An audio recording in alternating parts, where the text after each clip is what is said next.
విసుగు పడకుండా నేను చెప్పేది జాగ్రత్తగా విను. ఆవిడిగారు కనపడకుండా పోతే దాన్ని శ్రీవారు వెతికి నాగార్జున సాగర్ నుంచి తీసుకొచ్చారు గదా. అవును, అయితే ఏంటి? అదేదో ఆశ్రయం నుండి అక్కడి నుంచి తీసుకొని వచ్చామని చెప్పారు కదా. అవును. ఆశ్రమమా అప్పడాల కర్ర?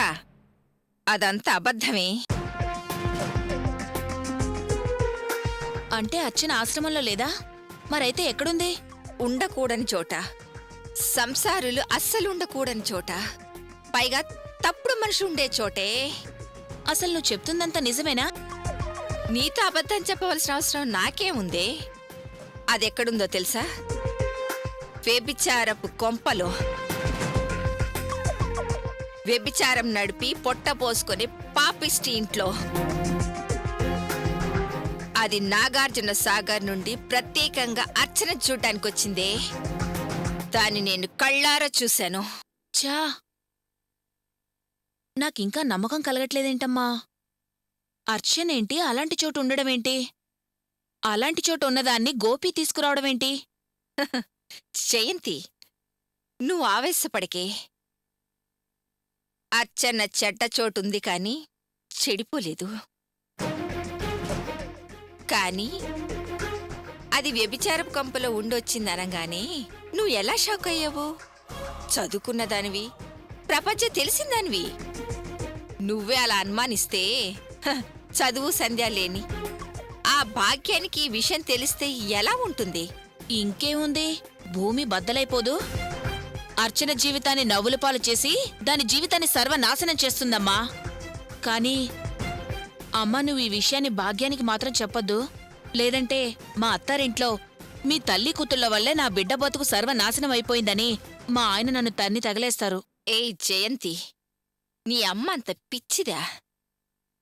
నీ సుఖ సంతోషాలకి, నా ఆనందానికి అడ్డు తగిలిన అర్చన ఇకపై హ్యాపీగా బతకడం సాధ్యం కాదు.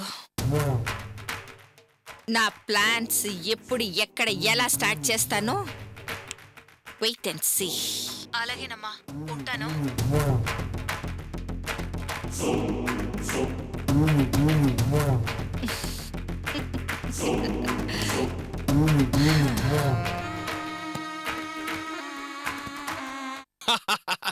రావయ్య వసురారా.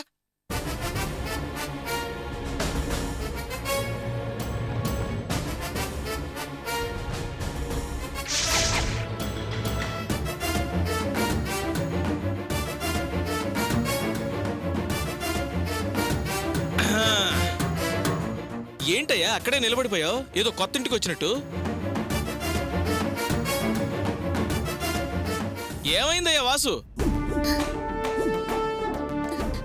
వాసు,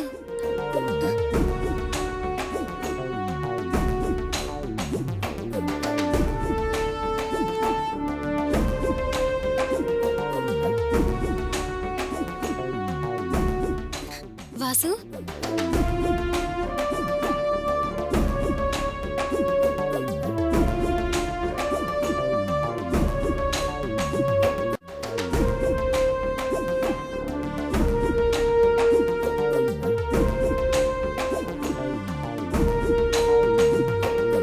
ఏంటి వాసు, చెప్పా పెట్టకుండా పని మానేసావు? సారే వచ్చి నిన్ను పిలుచుకురావాలా?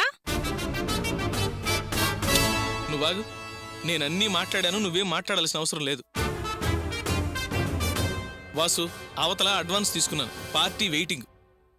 రేవతి, కారు తాళాలు తెచ్చివమ్మా. ఇవిగో నాన్న కార్ కేస్. ఓ వెరీ గుడ్. అది కూతురంటే అలా ఉండాలి. నువ్వు చాలా స్పీడ్ అమ్మా, చూసి రమ్మంటే కాల్చొచ్చే రకం. వాసు, పార్టీ సికింద్రాబాద్లో ఉంది. ఇదిగో అడ్రస్సు, ఫోన్ నంబరు ఇందులో ఉంది. నువ్వు వెళ్ళి పికప్ చేసుకో. సరే సార్. ఆ వాసు, ఒక్క నిమిషం. నాన్న, నా కాలేజ్ టైం అవుతుంది, నేను కూడా కార్లో వెళ్ళనా? అలాగే వెళ్ళమ్మా. యాండి, వాసు వెళ్లేది సికింద్రాబాదు, ఇది వెళ్లవలసింది కోటి. దీన్ని దించి అటు వెడితే లేట్ అవదా? పార్టీ ఊరుకుంటుందా? ఇద్దరు కలిసి ఎలా వెళ్తారు? ముందు వాసుని వెళ్ళమనండి. అటు ఇటు పెట్రోల్ దండగా.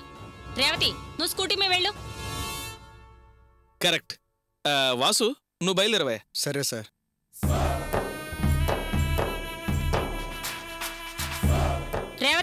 నువ్వు స్కూటీ మీద కాలేజీకి వెళ్ళు.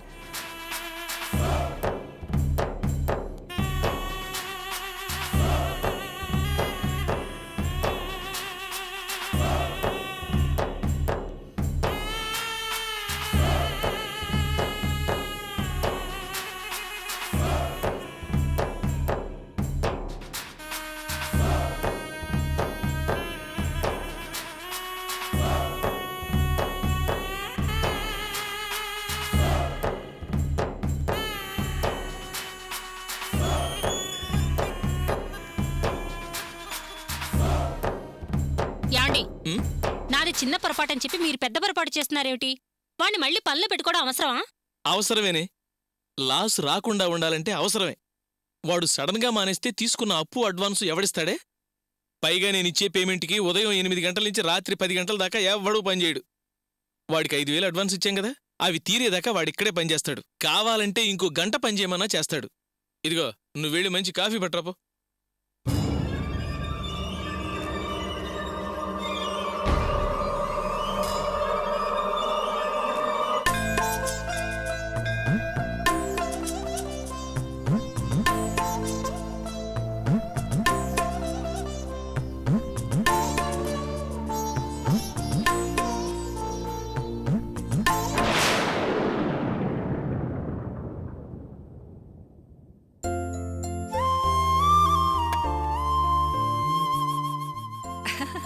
అక్క, అక్క నువ్వా? కూర్చో.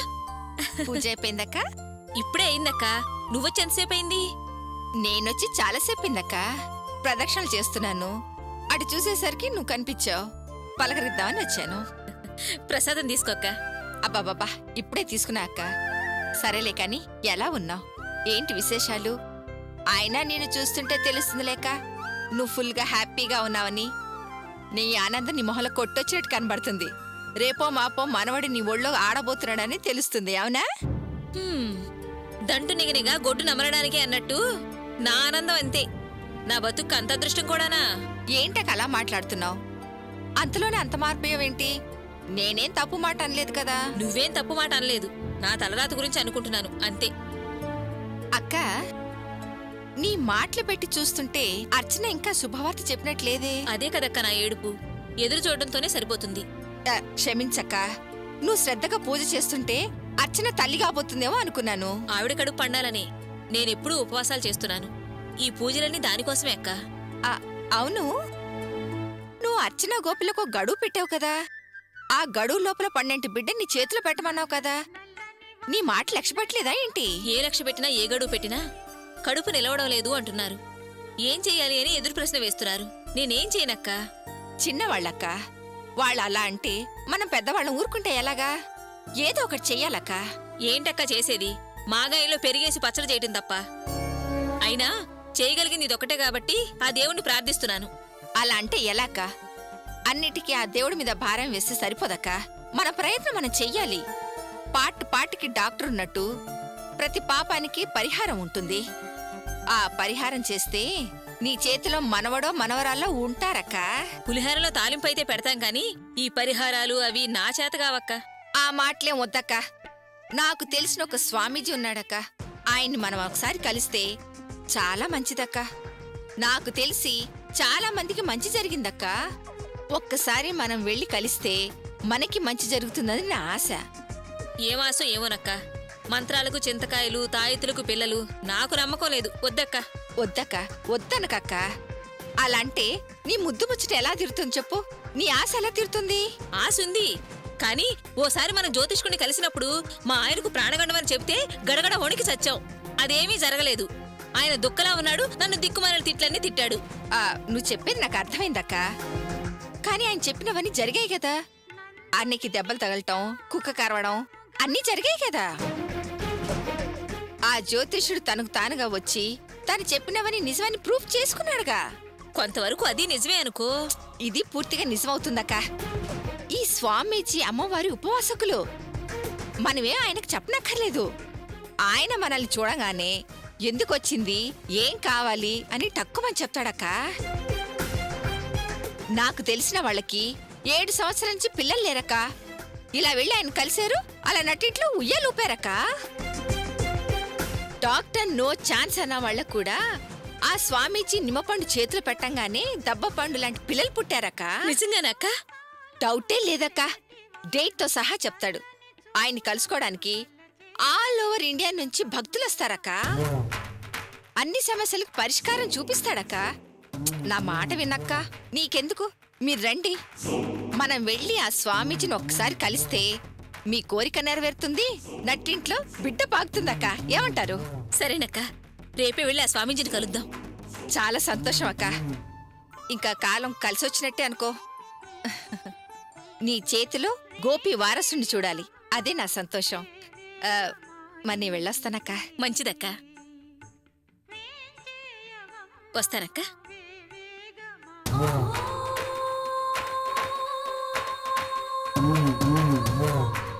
Yes, it's my mistake. కావాలని నేను చేసిన తప్పు. ఆ రోజు నేను రాజీనామాని యాక్సెప్ట్ చేసి నిన్ను పనిలోంచి తీసేసుంటే ఈ రోజు నాకు ఈ ప్రాబ్లం వచ్చి ఉండేది కాదు, ఇలాంటి సిచ్యువేషన్లో నేను ఉండేవాడిని కాదు. మీ మీద ఎంత నమ్మకం ఉంచాను, మీరు కావాలని దాన్ని నాశనం చేశారు. ఎందుకు అలా చేశారు? సారీ సార్, నా పర్సనల్ ప్రాబ్లం వల్ల తప్పు జరిగింది, అంతేకాని కావాలని చేసిన తప్పు కాదు. ప్రాబ్లమ్స్ ప్రాబ్లమ్స్ ప్రాబ్లమ్స్ చాలా ఈజీగా చెప్పేస్తున్నారు. ఇలా చెప్పడం అందరికి ఫ్యాషన్ అయిపోయింది. ఎవరికి లేవండి ప్రాబ్లమ్స్? ఎవరి స్థాయి తగ్గ ప్రాబ్లమ్స్ వాళ్ళకుంటాయి. నీకు ప్రాబ్లం అంటే డ్యూటీ మానేయాలి, అంతేగాని అప్సెట్ మైండ్తో పనిచేసి వర్క్ని అప్సెట్ చేయొద్దు. మీ తప్పు కంపెనీ నెత్తిన 20 లక్షలు అప్పు పెడుతుంది. రేపటిలోగా ఈ ప్రాజెక్ట్ కంప్లీట్ చేసి సబ్మిట్ చేయకపోతే క్లయింట్ మనల్ని వదిలేస్తాడు, పైగా డ్యామేజ్ సూట్ వేస్తాడు. ప్రాజెక్టు పోతుంది, కంపెనీ పరువు డబ్బు రెండూ పోతాయి. ఇంత జరగడానికి కారణం నీ తప్పే. ఇవన్నీ మీరెందుకు ఆలోచిస్తారు? సింపుల్గా సారీ ప్రాబ్లం అనేస్తారు. బట్ నా పై వాళ్ళకి నేనేం సమాధానం చెప్పుకోవాలి? ఏం సమాధానం చెప్పుకోవాలి? సారీ సార్, మీరేం వరీ అవ్వకండి. ఎలాంటి డ్యామేజ్ కాకుండా నేను నా పొరపాటును సరిదిద్దుకునే ప్రయత్నం చేస్తాను. I'll try my level best. What? సరిదిద్దుతావా? అది జోకింగ్. జరిగింది ఎంత పెద్ద మిస్టేక్ నీకు తెలుసుగా. మొత్తం ఆఫీస్ స్టాఫ్ అంతా రాత్రి పగలు కష్టపడి పనిచేశారు, కానీ తప్పు జరిగిపోయింది. అలాంటి దాన్ని మీరు కరెక్ట్ చేస్తానంటున్నారు, that in a day. It's impossible. మీరేం నిరాశపడకండి, నాకు ఒక్క ఛాన్స్ ఇచ్చి చూడండి. కరెక్ట్ చేయగలనన్న కాన్ఫిడెన్స్ నాకుంది సార్. చాలు, ఇప్పటికే జరిగింది చాలు. ఇప్పటికే 20 లక్షల ప్రాజెక్ట్ లాస్. ఇక నేను నమ్మలేను, నమ్మి పూర్తిగా మునిగిపోలేను.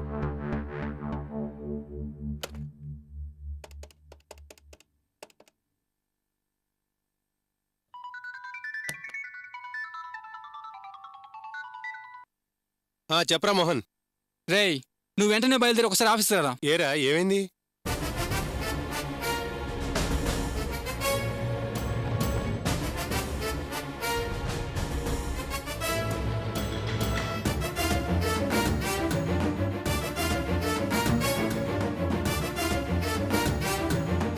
సరే, నేను ఇప్పుడే బయలుదేరొస్తున్నాను. Okay.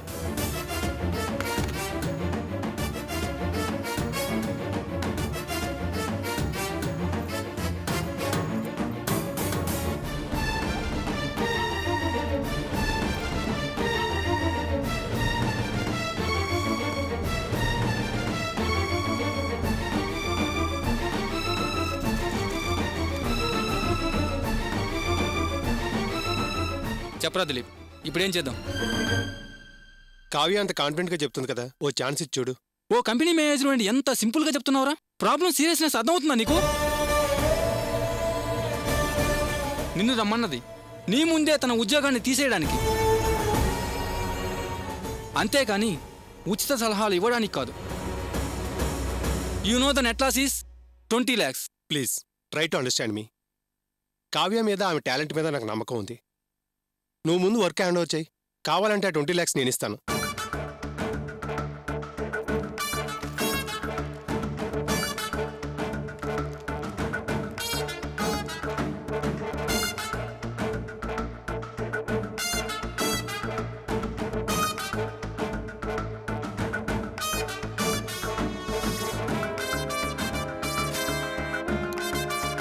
Take this. Okay. Okay, carry on.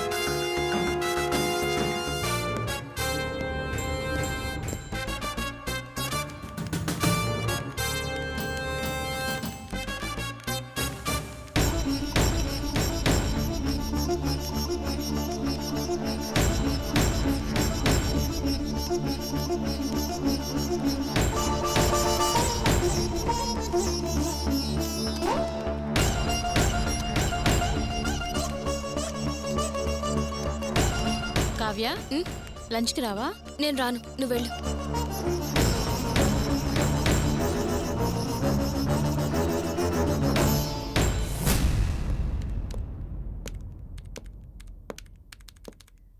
Kavya lunch time అయింది, భోంచేయి. లేదు, నేను వర్క్ టెన్షన్లో ఉన్నాను, మీరు వెళ్ళండి.